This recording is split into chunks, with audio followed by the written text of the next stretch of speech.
Salut, c'est Hadès. Dans cette vidéo, on va parler d'un homme, Michael Oliver, qui vient de prédire que le prix de l'argent atteindra 160 à 240 dollars. Et pourquoi pas la Lune tant qu'on y est? Ce 11 juillet 2025, Michael Oliver, l'homme qui a conseillé le président du COMEX pendant le marché haussier des années 70, vous savez cette époque où on croyait encore que les banques avaient une morale. Eh bien, il vient de prédire que l'argent atteindrait 160 à 240 dollars.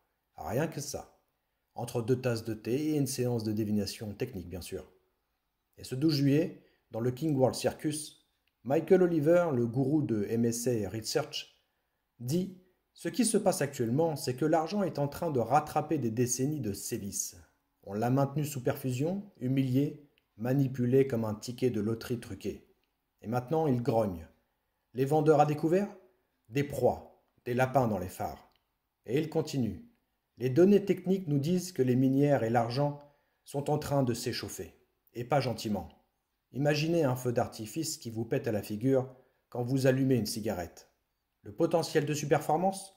Un film d'action, avec des explosions et des dividendes. Il conclut.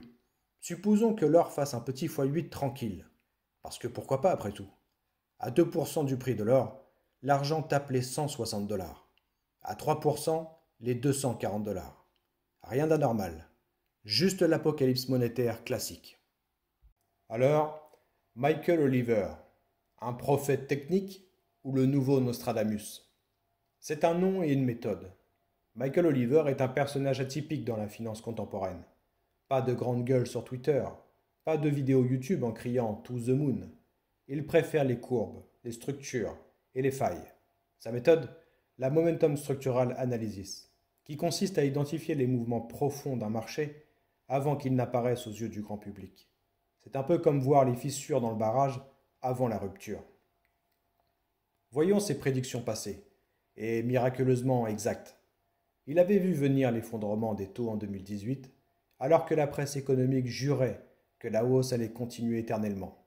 En 2020, alors que tout le monde avait les yeux rivés sur la pandémie, il parlait déjà du réveil des métaux précieux. Et en 2024, il annonçait que l'argent allait surpasser l'or, ce qui faisait ricaner certains, jusqu'à ce que le ratio or-argent commence à chuter violemment. Oliver n'est pas un oracle, mais il a cette capacité à voir ce que beaucoup ne veulent surtout pas voir. Une brève histoire de l'argent, du trône au trottoir. Premièrement, l'argent jadis a longtemps été la monnaie du peuple et des empires.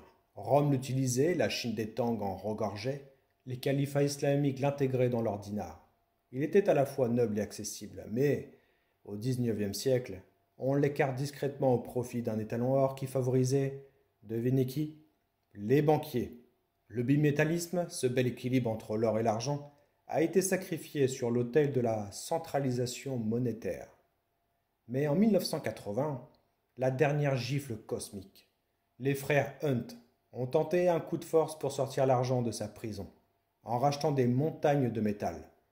Ils ont poussé le prix à 50 dollars. Panique totale au COMEX.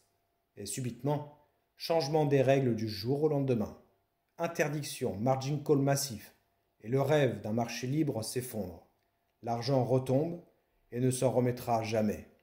Jusqu'à maintenant? Les nouvelles armes de l'argent. Industrie, rareté et insolence. Premièrement, le métal des pauvres devenu métal du futur. Qui aurait cru qu'un métal aussi méprisé devienne l'un des piliers de la transition énergétique? L'argent est indispensable aux panneaux solaires, aux batteries, aux IRM, aux semi-conducteurs. Il est le sang discret de la modernité. Et pourtant, on continue à le valoriser comme un vulgaire sous-produit de l'or. Deuxièmement, l'offre. Quelle offre? Les investissements dans les nouvelles mines sont au point mort. Et pourquoi? Parce que les marges sont faibles, les régulations nombreuses et les marchés incertains. Les grandes minières préfèrent vivre sur leur stock que prendre des risques. Résultat, une demande en hausse, une offre qui piétine et un déséquilibre qui s'aggrave. Troisièmement, manipulation. Ah bon? Pendant des années, ceux qui parlaient de manipulation étaient taxés de complotistes, jusqu'à ce que la justice américaine condamne plusieurs banques pour avoir justement manipulé le cours de l'argent. Ironie, Les amendes ont été payées avec l'argent des clients. On continue donc à jouer sur le COMEX avec des contrats papier qui dépassent les 360 pour 1 de stock physique. Les minières, les pauvres petits soldats du capitalisme sauvage. Premièrement, le levier infernal. Les sociétés minières d'argent sont souvent les grandes oubliées des investisseurs. Pourtant, elles offrent un effet de levier spectaculaire. Si l'argent double, leurs marges peuvent tripler. Mais attention, ce levier coupe dans les deux sens. Quand ça monte, c'est Vegas. Quand ça baisse, c'est Beyrouth. Deuxièmement, valorisation de l'oubli. Beaucoup de minières cotent en dessous de leur valeur nette. Le marché les ignore, les méprise même. Et pourtant, elles détiennent des ressources tangibles. À une époque où l'on valorise des applications déficitaires à des milliards, ces entreprises font figure d'anomalie ou d'opportunité. Et enfin, la politique et les pillages. Mais tout n'est pas rose, hein. Les zones minières sont souvent situées dans des régions politiquement instables. Un coup d'État, une taxe surprise, une nationalisation, et tout s'effondre. Le risque géopolitique est réel. Mais dans un monde qui réévalue les ressources, il pourrait bien devenir le nouveau terrain de jeu des grandes puissances. La formule magique. Or fois 8 égale argent fois boom. Premièrement, le ratio or-argent. La farce statistique. Historiquement, le ratio or-argent se situe autour de 15 à 30. Aujourd'hui, il dépasse régulièrement les 80. Une aberration statistique. Si l'or monte à 8 000 $, comme certains l'anticipent, un ratio de 50 impliquerait un argent à 160 $. Et à 33 de ratio, on parle de 240 $. Ce n'est pas une prophétie, c'est une équation. Deuxièmement, réévaluation forcée. La dédollarisation, l'épuisement des ressources et le retour du risque systémique poussent de nombreux pays à revenir vers des actifs tangibles. L'argent, de par son utilité et sa rareté, devient un candidat naturel à cette réévaluation. Et là, ce n'est pas une spéculation, c'est une normalisation.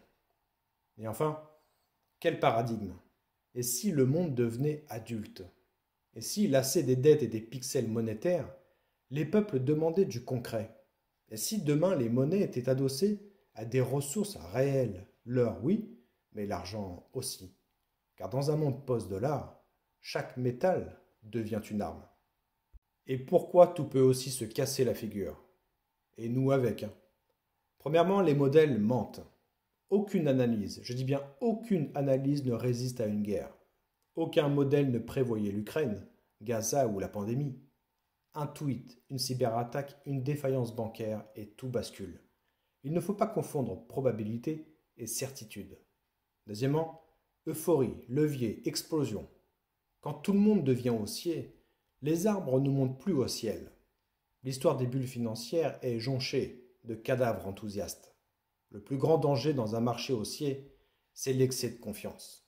Et enfin, répression financière, retour du bâillon. Et si l'État pris de panique décidait de contrôler les sorties, taxes sur les métaux, interdiction de détenir, confiscation numérique, l'histoire l'a déjà montré. Quand le système vacille, il tape toujours en premier là où ça brille.